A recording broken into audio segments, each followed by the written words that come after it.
the way kung paano siya magsalita, the way kung paano niya i-stalk yung ex niya for 7 months na silang iwalay. Huwag kang jumowa ng EA na in love pa sa ex niya.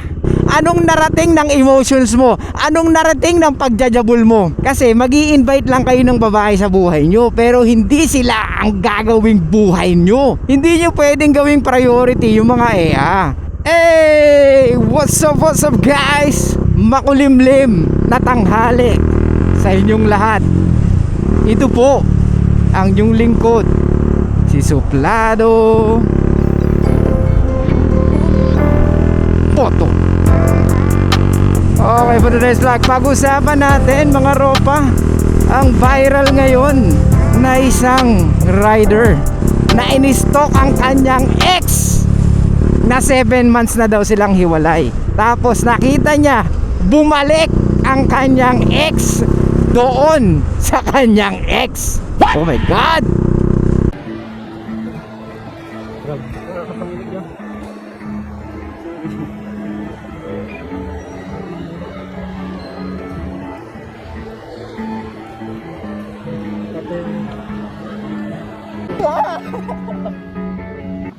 Takita bro, ginayin na yan. Almost 7 years. Almost. Nakita ko yung ex ka. Wala pang 7 months siguro kaming break. Ang putang ina. Sa ex din niya pala siya babagsak. Almost 7 years kami. Putang ina. Nakikinig ako. Sobra. Grabe bro. 7 years. Almost 7 years. Doon lang pala babalik. Nalagahan mo, ingatan mo, ginawa mo lahat na hindi nag-work. Wala, ewan. Siguro nga kung mga ganun talagang babae bro. Woo! Tapos na! So ropa, anong nakikita nyo dito sa ginawa niya? 7 months na ropa eh. Bakit ini-stalk mo pa? Diba? Hindi mo na kailangan i-stalk yun bra. Hindi nakataka-taka yun na meron siyang dinedate na iba or marami siyang ini-entertain na lalaki. Kasi ropa, unang-una, kaya nga siya nakipag-break sa'yo dahil hindi niya na nakikita yung potential mo na nakikita niya sa'yo last time. Gets? Ano yung lagi ko sinasabi mga ropa? Women are only loyal saan? Sa kanilang feelings, sa kanilang nararamdaman. Yun palagi ang susundin nila. Kaya nga women will break rules for the men that they like. The more na mas mataas ang interest at attraction ng EA sa isang lalaki, yun talaga lagi magwawagi. Kaya nga ang dapat natupagin natin, mag-focus tayo sa sarili natin, make ourselves more attractive. Di ba? Kaya nga dapat nating gawin yung mga bagay-bagay, especially yung purpose natin, para hindi tayo nakatuon sa EA mga ropa. Ano lagi ko sinasabi mga ropa? Huwag kayong mag-focus sa EA. Hindi nyo pwedeng gawing priority yung mga EA. Ang dapat pinaprioridad nyo, yung purpose nyo at yung mga bagay na kinakasiyan nyo. Kasi magi-invite lang kayo ng babae sa buhay nyo, pero hindi sila ang gagawing buhay nyo. Maliwanag, pag nag-focus ka sa purpose mo at unti-unti mong nare-reach yung mga pangarap mo, ang magiging byproduct nun is EA or mga EA. Hindi lang isa, hindi lang dalawa. Baka ikaw pa yung magsawa dahil sa dami ng EA na nagpapakyut at nagpaparamdam sa'yo hanggang sa hindi ka na makapili pa. Diba? Kaya nga i-enjoy nyo lang mga ropa yung purpose nyo. Ano bang purpose nyo? Pukin ang ina oh. Ano bang gusto nyong gawin? Hirap kasi sa atin, puro jabol, puro emosyon, puro emo. Pukin ang ina. Anong narating ng emotions mo? Anong narating ng pagjajabol mo? Ano, nakailang next ka? Pangit nito, pangit nito. Yun lang yung narating mo, pukin ang ina ka? Puro ka jabol? Yun ba yung kaya mo ipagmalaki sa amin? Sa EA mo? Magaling akong kumain. Ulul! Hindi ganon ropa. Hindi sa laki ng burat, hindi sa galing ng kain ng kipi madadaan para ma-retain mo ang EA. Ano bang gusto ng EA? Emotional connection ropa.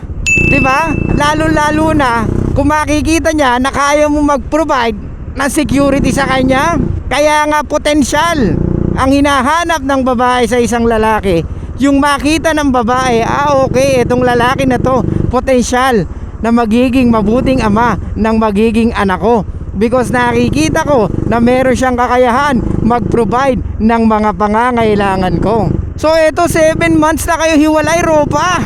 And may mga nagbe-mention sa atin dito at may mga nagsasend din. Kaya sabi ko viral tong ano na to, lalaki na to. Ropa, grabe naman, 7 months oh. Expect mo na, kayo 7 months kayong hiwalay, okay? Pero sa kanya, baka more than that pa. Kasi ang babae, like I said, do monkey branching. Hindi sila basta nakikipaghiwalay kung hindi sila sigurado sa susunod nakakapitan nilang sanga kung matibay. Kaya nga, Ropa, pagbutihan nyo lang sa buhay.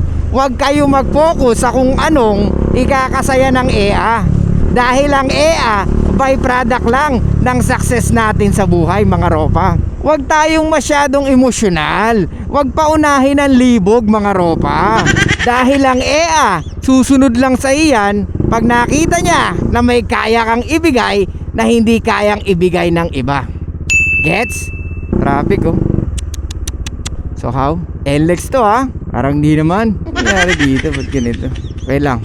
Anyway, like I said, mga Ropa, ang babae, hindi mo alam kung nakipaghiwalay na sa'yo. Mentally, emotionally, ang babae, pwedeng nakipaghiwalay na sa'yo. Ang laging nahuhuli, physically. Dahil naghahanap lang siya ng tamang panahon para sabihin yun sa'yo.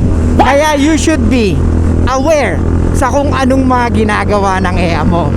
Hindi ibig sabihin, nag-o-open siya ng leg sa'yo, same pa rin yung nararamdaman niya sa'yo. Minsan, naiisip ng EA, that's her obligation para di mo mahalata, Ropa, or para safe ang pakikipaghiwalay niya sa'yo. Ropa, bandang huli, wala rin tayong magagawa. Pag ang babae nagdesisyon na ayaw na niya, uulitin ko, ang babae nang gagaling sa kanilang nadarama. Ngayon, kung hindi na nila nararamdaman yung dating pinakikita mo, of course, syempre ano pa nga ba gagawin ng EA kundi makipaghiwalay sa'yo? Ano yung sinasabi ko palagi? Women are what? Evolved to survive. Gets? Kaya nga hindi sila accountable. Kasi nga gusto nila makasurvive sa situation na meron sila. Either magsisinungaling sila or igogos ka, Ropa. Ganun ang mga nature ng EA, Ropa, at wala kang magagawa. Kaya nga sinasabi ko sa inyo, huwag kayong puro emosyon. Dahil alam nyo na kung anong mapapala nyo. Dahil inaagawan nyo ng papel ang babae sa pinaggagawa nyo pag inuuna nyo kung anong nararamdaman nyo. Women wants a leader. Women wants a dominant guy. Women want a superior guy. At hindi mo kayang baguhin yun kahit na maging lover boy ka pa. What? Ano sinabi niya? Tangina, ginawa ko naman lahat. Binigay ko naman sa'yo. Pero anong ginawa mo? Kahit ano pang gawin mo at kahit ano pang ibigay mo, kung hindi yun ang gusto ng EA, tingin mo mag-i-stay siya? What? Kaya konting logic, Ropa. Ilang ulit ko sasabihin sa inyo, hindi gusto ng EA ang lalaking mas emosyonal sa kanya. So anong takeaway natin dito, mga Ropa? Huwag mong pilitin ang EA. Huwag kang jumowa ng EA na in love pa sa ex niya. Huwag kang maliligaw ng EA na nag-moving on pa sa ex niya. Huwag kang didiskarte ng EA na nakikipagkita pa sa ex niya. Dahil wala kang panalo at palaging talo ka. Maliwanag? Mga Ropa, wag puro emosyon, ulitin ko. Kaya siya napunta sa ganyan lugar, pwedeng puro emosyon siya. The way kung paano siya magsalita, the way kung paano niya i-stalk yung ex niya for 7 months na silang iwalay, isa lang nakikita ko, itong lalaki na to, walang options at laging ini-stalk ang ex niya. At mahal niya ang ex niya, kaya ang ex niya nawalan ng gana sa kanya. Uulitin ko, mga Ropa, never ever date or diskartehan ng isang babae na nag-move on pa sa ex niya. Dahil lagi kang talo at pwedeng maghamit ka pa. Gets? So yun lang guys, thank you so much. I'll see you guys next time. And bye-bye. Show love. And peace out. Traffic sobra, anak ng pating.